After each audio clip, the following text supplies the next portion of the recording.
Learning classes नानन में आप सभी का हार्दिक शुभकामनाएं नव वर्ष की। आइए प्यारे बच्चों, आपको पिछले वीडियो में हमने सारणी से संबंधित कुछ प्रश्न हल करा रहे थे। सत्र 2021-22 के जो प्रश्न पत्र आपको मिला था अर्धवार्षिक पेपर का, उसमें कुछ प्रश्न रह गए थे। मैंने कहा था कि सारणी के माध्यम से उन प्रश्नों को हल करेंगे। प्यारे बच्चों, इस सारणी को सरल विधि से बनाना सीखेंगे। जब हम सरल विधि से बनाना सीख जाते हैं तो बोर्ड एग्जाम जब 2022 का अपन पेपर देंगे तो उसमें इससे संबंधित जो सवाल आएंगे तो आपको कोई समस्या नहीं आएगी।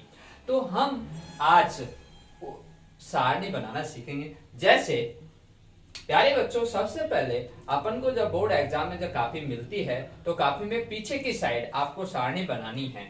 आज मैं आपको सारणी बनाना सिखा रहा हूं। आइए प्यारे बच्चों, सबसे पहले हम लिखेंगे sine theta, cos theta, tan theta, फिर cosec theta, sec theta, cot theta. ठीक है प्यारे बच्चों, अब आपने इस तरह से लिखा, ऐसे लाइन खींचनी है। ये लाइन खींच दी। ये बच्चों जो अपन ने लिखा इनको त्रिकोणमितीय अनुपात कहते हैं। त्रिकोणमितीय अनुपात। और अपन इधर जो डिग्री लिखेंगे तो अपॉन डिग्री, यहां ये डिग्री 0 डिग्री, फिर 30 डिग्री, फिर 45 डिग्री, फिर 60 डिग्री, फिर 90 डिग्री। ठीक है प्यारे बच्चों, तो ऐसे ही आपको लाइन खींचनी है।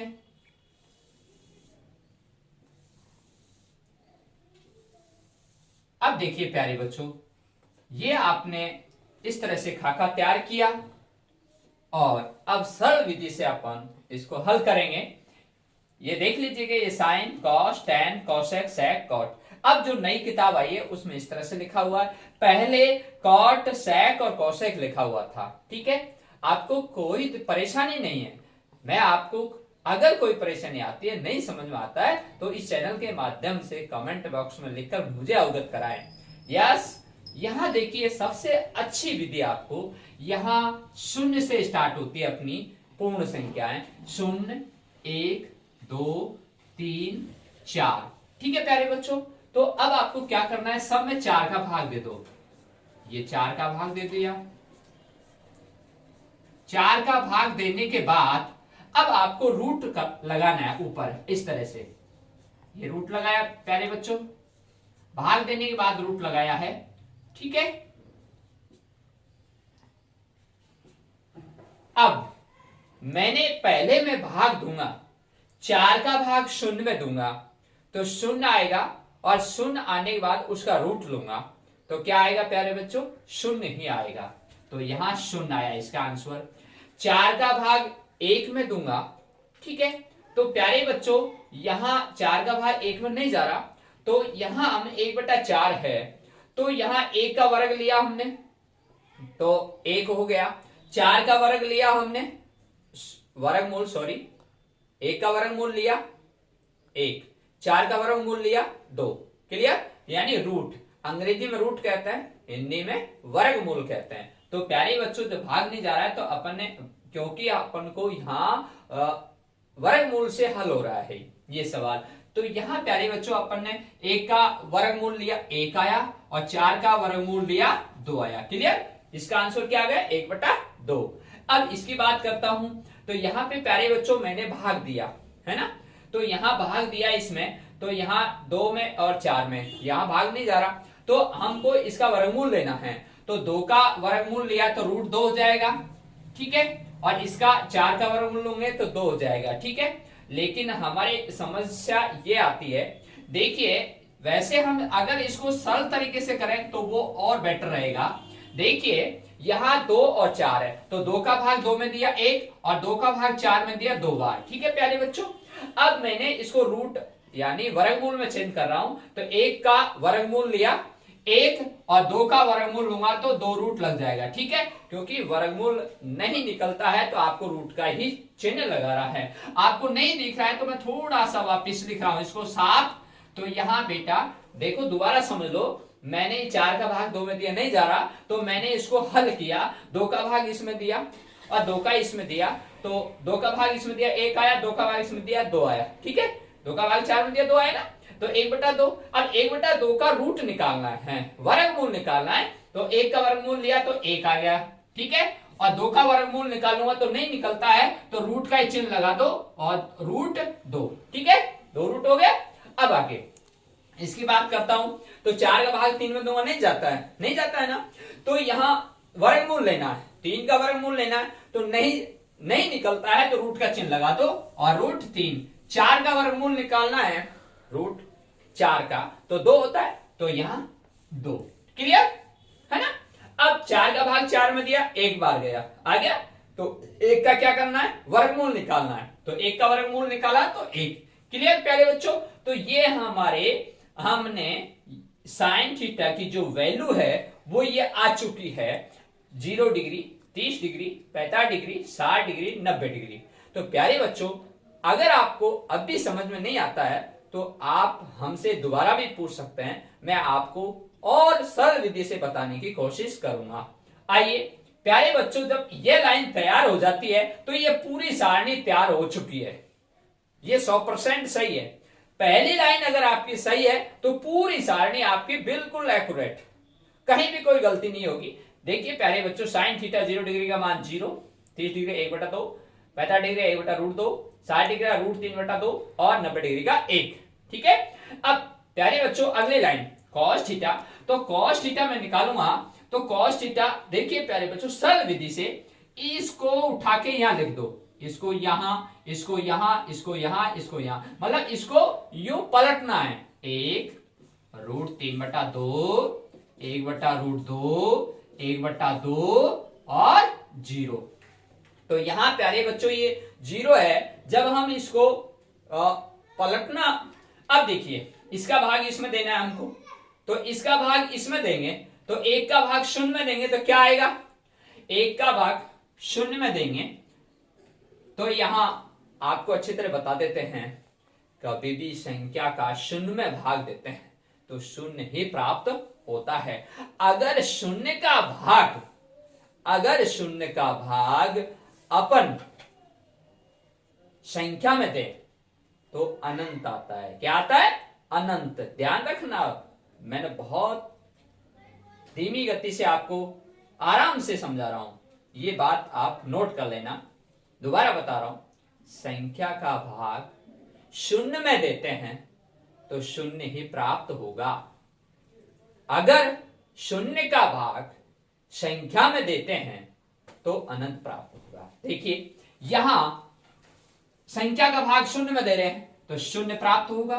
तो tan थीटा निकालना है, तो आपको पता है कि tan थीटा का जो सूत्र है साइन बेटा कॉस, यानी इसका भाग इसमें देना जब tan थीटा आ जाएगा, ठीक है। तो आपको कोई दिक्कत नहीं है, इसका भाग इसमें देना है, अब इसका भाग इसमें देना, तो ये बेटा इसका भाग इसमें दिया तो 0 आया, क्लियर। संख्या का भाग 0 में देने पर 0 ही आता है। अब इसका भाग इसमें देना, तो इसका भाग इसमें देंगे तो बेटा ये पलट जाएगी, पलट जाके ये कट जाएगी, 1/√3 बच जाएगा, क्लियर। अब यहां इसकी बात करूं, इसका भाग इसमें देंगे, ये संख्या पलट जाएगी, 1/√2 और भाग देंगे बेटा, ऊपर जाके पलट जाएगी, गुणा करके √2/1 है, तो √2 से रूट कट गया, 1 बच गया, क्लियर बेटा।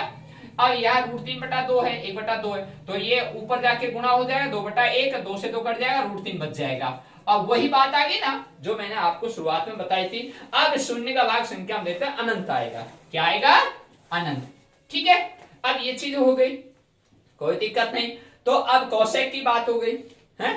अब कौशेक की बात करें तो साइन का उल्टा करना है ना, तो हमेशा कौशेक साइन का उल्टा है, इसका उल्टा करना है, 0 का उल्टा अनंत, 1/2 का 2, √2 का √2, इसका 2/√3 और इसका 1, ठीक है बेटा।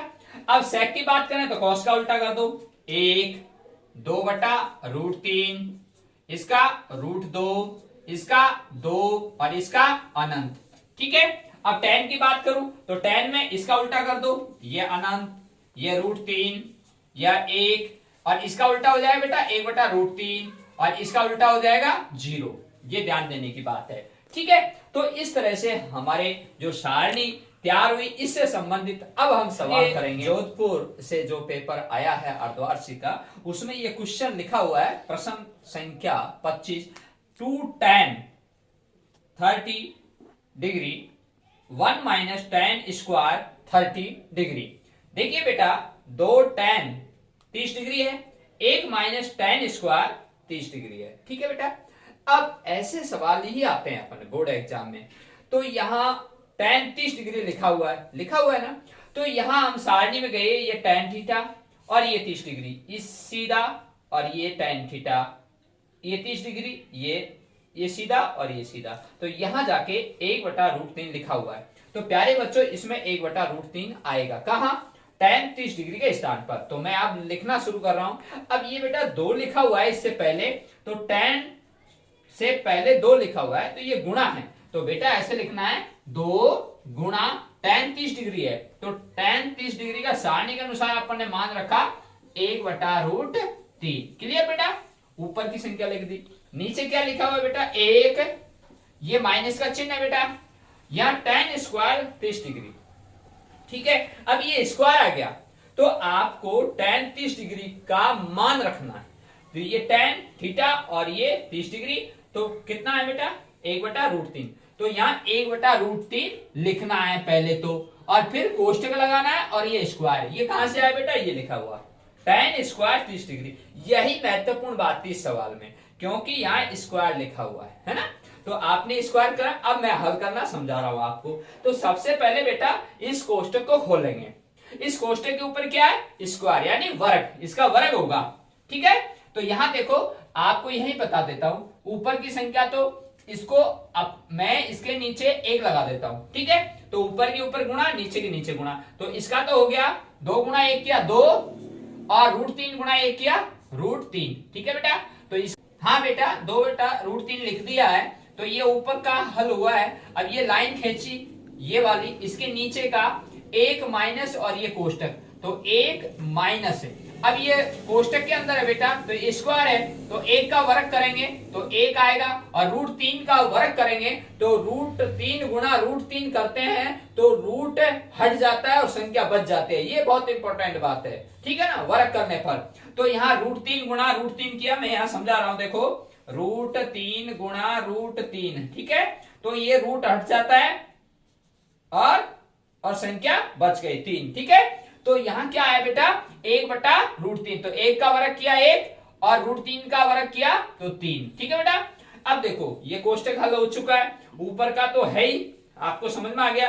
नीचे वाले की बात कर रहा हूं, 1 माइनस और ये कोष्टक हल कर रहा हूं, तो 1/3 आ गया। ठीक है, अब बेटा 1 माइनस 1/3, 1 में से 1/3 घटाना है, इसका मतलब ये है। तो कैसे घटाएं बेटा? हमेशा लघुत्तम लेके। ठीक है, तो देखो मैं इधर कर रहा हूं, थोड़ी जगह नहीं है तो यहां कर देता हूं। देखो 2 ऊपर तो क्या लिखा हुआ है? 2/√3। ठीक है बेटा, और नीचे क्या लिखा हुआ है इसके? 1 माइनस 1/3, तो इसके नीचे 1 लगाया, लघुत्तम दिया बेटा 3, 1 का भाग 3 में दिया, 3 को 1 से गुणा किया 3 आया, माइनस 3 का भाग 3 में दिया, एक बार 1 को 1 से गुणा किया 1, 3 में से 1 गया बेटा, कितना आया? 2, और नीचे लघुत्तम कितना दिया? 3। तो बेटा ऊपर तो लिखा हुआ 2√3 और नीचे क्या आ गया? 2/3। ठीक है, बहुत अच्छा सवाल है, समझने की कोशिश करना। तो यहाँ अब देखिए 2/√3, ठीक है, तो इसका भाग हम इसमें देंगे, इसका भाग इसमें देंगे। जब भाग देते हैं तो भाग ये ऊपर जाके पलट जाती है संख्या, और चिन्ह चेंज होता है भाग का गुणा में, तो गुणा में हो गया तो संख्या पलट गई 3/2। तो ये तो इससे कट गया 2 से 2। ठीक है, अब क्या आ गया आपके पास में? 3/√3। क्या आ गया?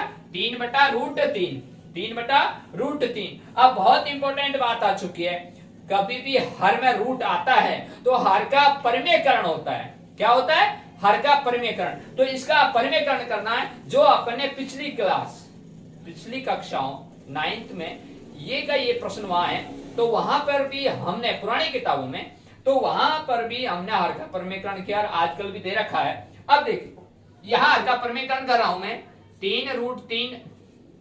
ठीक है, तो अंश और हर को √3 से गुणा किया, ये अंश है बेटा, ये हर है, तो ये √3 से गुणा किया बेटा, तो √3 3 से और √3 से। ठीक है, ये अंश है, ये हर है, वही बात थी ना। अब इसको इससे गुणा किया तो 3√3 आ गया इसका, तो ठीक है। और वही बात आ चुकी जो मैंने यहाँ समझाया था आपको कि जब √3 का यहाँ वर्ग किया था तो √3 गुना √3, तो वही बात आ गई, √3 गुना √3 हो रहा है तो रूट हट जाएगा और 3 बच जाएगा, तो यहाँ क्या आ गया 3। अब बेटा 3 का भाग लगेगा, 3 में 3 कट जाएगा और क्या आ जाएगा आपके पास √3, क्या आ जाएगा √3। तो इस सवाल का जो आंसर है वो √3 है। प्यारे बच्चों, अब आपको अगला प्रश्न देखते हैं इसी प्रश्न पत्र का। देखिए मैं लिखता हूं यहां sine 60 degree plus cos 30 degree, ठीक है बेटा। तो इसका मान ज्ञात करना है, मान ज्ञात कीजिए, ठीक है। अब देखिए बेटा इसको हल कर रहे हैं हम, ठीक है। तो हल देखो बेटा, साइन 60 डिग्री लिखा हुआ है तो हम सारणी के अंदर जाएंगे, साइन 60 डिग्री ये लिखा हुआ है, ठीक है ना। तो साइन थीटा है तो साइन 60 डिग्री का मान ये रहा, ठीक है। तो साइन थीटा ये लिखा हुआ, तो पहले क्या पढ़ना है, साइन थीटा। थीटा क्या है, वो कोण की मापन इकाई, तो यहां 60 डिग्री लिखा है इसे थीटा, है ना। तो साइन के सीधी लाइन में गए और 60 डिग्री के नीचे, तो यहां 60 डिग्री लिखा हो तो 60 डिग्री के नीचे गए, ये तो हमारा फार्मूला था, उससे इसको हल किया तब ये चीज आई, है ना। तो ये ध्यान देने की बात है, मैंने इसके अंदर इसलिए लिखा कि आपको ध्यान रहे कौन सा किस में कहा क्या लिखना है, आपको कोई गलती नहीं होगी। ये तो फार्मूला है, इस फार्मूले से अपन को ये संख्या प्राप्त होती है और ये जब संख्या प्राप्त होती है तो इसको प्राप्त करने के बाद में कौशल लिखेंगे तो इसके ये विपरीत करना है ना। तो अब देखिए इसको मैंने ऐसे विपरीत किया ना, ऐसे यू करके। अब देखिए यहां ये इसको लिखा, ये इसको लिखा, ये इसको लिखा, इस तरह विपरीत हो गया है, क्लियर। तो हमारे जो क्वेश्चन है वो 60 डिग्री, तो साइन 60 डिग्री, साइन में गए 60 डिग्री नीचे देगा √3 2, √3/2। आगे किसका चिन्ह है बेटा, प्लस का। जो प्रश्न में चिन्ह है वही लगाना है, ये ध्यान देने की बात है। अगर माइनस होता तो माइनस आता। अब cos 30 डिग्री, cos के अंदर गए, ये cos थीटा लिखा हुआ, तो क्या लिखा हुआ 30 डिग्री, थीटा का मापन इकाई है ना। तो 30 डिग्री के सीधा नीचे गए और cos की लाइन में गए, तो क्या लिखा हुआ है √3/2। अब बच्चे सोचते हैं इसका भी √3/2 और इसका भी है, तो है ना, अब कोई दिक्कत नहीं ना। अब देखो इसको हल करने का तरीका, मैंने आपको एक बात समझा रखी है, जब हर समान होते हैं तो अंश जुड़ते हैं या घटते हैं, ठीक है ना। तो अब बेटा यहाँ हर समान है तो मैं आपको दो विधि से समझा देता हूं, इसको लघुत्तम लेके, है ना, और मौखिक तौर पर हर समान होने पर ऊपर की संख्या जुड़ती है या घटती है। तो मैंने इसका लघुत्तम लेके बता रहा हूं। तो 2 लघुत्तम आया बेटा, 2 का भाग 2 में दिया, 1 आया, 1 को √3 से गुणा किया, √3 आ गया, ठीक है बेटा। और यह प्लस का चिन्ह, 2 का भाग 2 में दिया, 1 आया, 1 को √3 से गुणा किया, √3 आ गया, ठीक है बेटा। ये √3, अब ये √3 प्लस √3। अब बच्चे क्या करते हैं, √3 प्लस √3 लिख देते हैं √6, जो कि गलत, ऐसा नहीं करना, क्योंकि बेटा यहाँ √3 1 है, यहाँ √3 1 है, 1 और 1 कितने हो गए 2, तो यहाँ कितने आ गए बेटा 2√3, है ना। और नीचे लघुत्तम कितना लिया बेटा 2। अब बेटा 2 से 2 कट गया और क्या बच गया √3, और यही इसका आंसर है, उत्तर लिख दो, ठीक है। तो बेटा इस तरह से हम सवाल हल करते हैं। आज आपको बहुत अच्छी विधि से हमने समझाने की कोशिश की और मैं आशा करता हूं सारणी से संबंधित जो भी प्रश्न आएंगे उनको आप सही ढंग से हल करेंगे। अगर आपको पुनः सारणी समझना है तो मुझे इस चैनल के माध्यम से कमेंट बॉक्स में लिखकर भेजने का कष्ट करेंगे, तो मैं आपको पुनः इस सरल विधि से आपको समझाने की कोशिश करूंगा। सभी बच्चों को धन्यवाद।